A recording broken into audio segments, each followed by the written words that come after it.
লেবু, লঙ্কা আর কাঁচা পেঁয়াজ, সাথে গরম ভাত।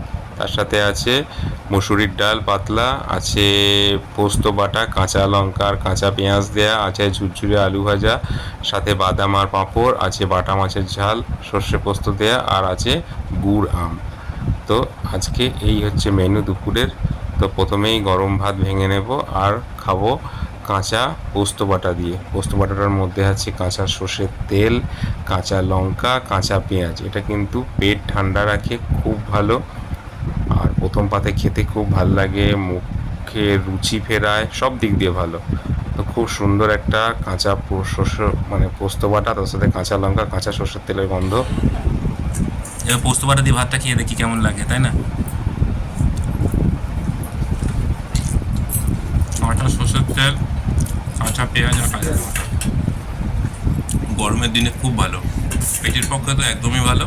আমার দুর্দান্ত লাগে। সাথে পাতলা মুসুরির ডাল, একদম দারুণ। চলো, আমি কমপ্লিট করে নিই খাওয়াটা। Thank you. পোস্ত বাটা দিয়ে খাওয়া শেষ, এবারে মাছের ঝালটা দিয়ে খাচ্ছি, বাটা মাছের ঝাল। তো এইটা দিয়ে বাকি ভাতটা খাবো, তারপরে ডাল দিয়ে খাওয়া। তো চলো, টাটা।